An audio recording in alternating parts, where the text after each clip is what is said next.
a different method for making two-part molds than most people because I do not like keys. So my way completely eliminates the need for keys.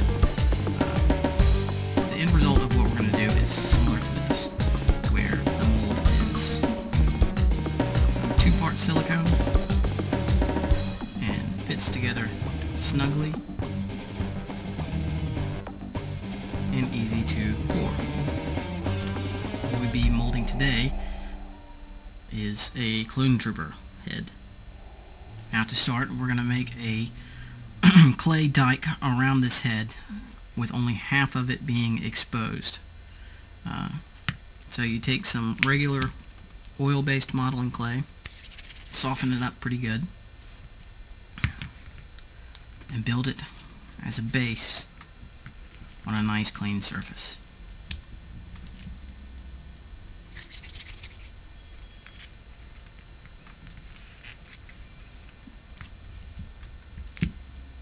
Now, as I build the wall up, I'm going to want to try and make my seam right along the seam of the manufacturer's, which is right across here. This will eliminate the need to sand away multiple seams once you have made your cast. Now that I've got the area covered completely around the head, I start smoothing it out and trying to make a flat side for the silicone to pour against. Once that is done, start building the walls. Also make sure that the clay is completely flush around the subject so that there's no seam or gap that the silicone will pour down against and interfere with the second half of the mold. Now I have cut the sides of the mold completely straight as I'm going to start building up what I call the double wall, and this is my method of doing two-part molds. You'll notice on the bottom that it is a lot closer to the object than on any of the sides, because this is where we're going to pour from. We'll leave a bit of clay coming away from the neckline, which will give us the gap to pour the resin into. Okay, now we're going to add the first of the two walls, which you're going to want to do just a tiny bit above the clay dike. You also are going to want to seal it together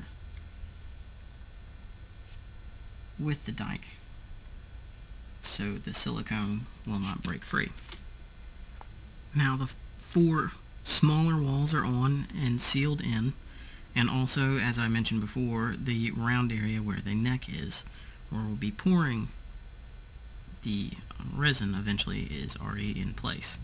Okay, next we'll start the four larger walls, which will have to come up past the tip of the front of the mask to make sure that your mold is thick enough on that particular area as well as the others. While I've got the last wall open, I can show you a little bit of what I'm doing here. You'll notice that the larger walls are now sealed up against the edge of the smaller walls.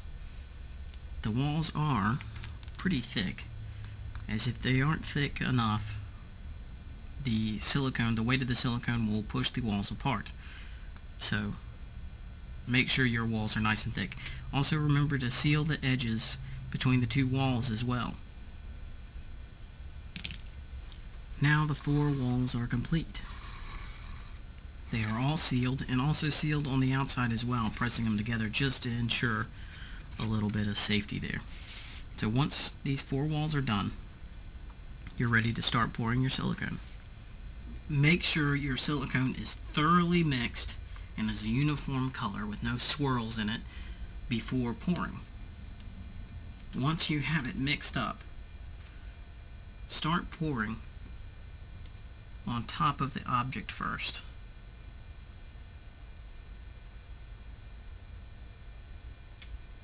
Tap the bottom of your mold to help bring air bubbles to the surface.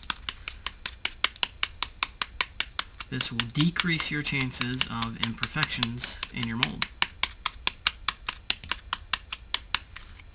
Now the fun part, waiting.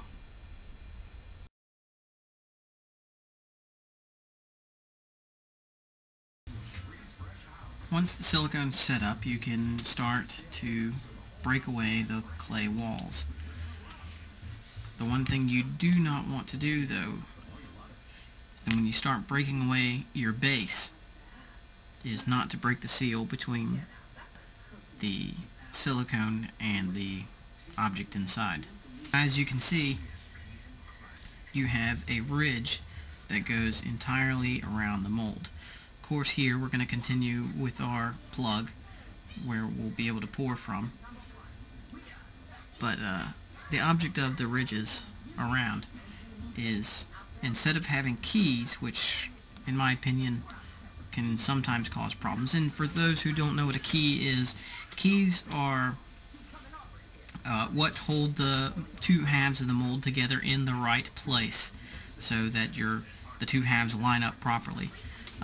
With this keys that are standard that people use, I have noticed that there can be mistakes with them. So my method completely eliminates the need for keys, because as you have this ridge that goes all around one half of the mold, the other half has a lip that fits around it, and the entire mold snaps together and becomes one big giant key. The next step is to start replacing your walls. If you were careful when you pulled away the others, you can use them again, or you could make new ones, but you want to put them back. The problem you're going to run into at first is that silicone, nothing really sticks to it that well, so you can't just build the walls and adhere them to the side like you did with the clay base. You're going to have to build a rim around, securing it to, in this case, foam core, whatever base you're going to be doing this on. The table would have worked. And then secure the walls to the base you've created at the bottom here. And exactly like before, build up your four walls. You can see you're going to be leaving this lip open. The next thing you need to do before pouring your next layer is silicone will stick to silicone. So you need to coat the existing part of the mold with a release agent. In this case, I'm using Vaseline. Now, you can pour your silicone exactly like you did on the first half, trying to cover the object first.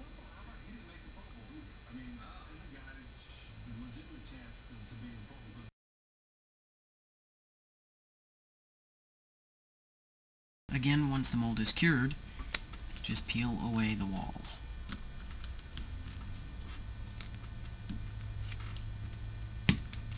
Now you can break apart your mold, which should separate rather easily if you lubricated it enough.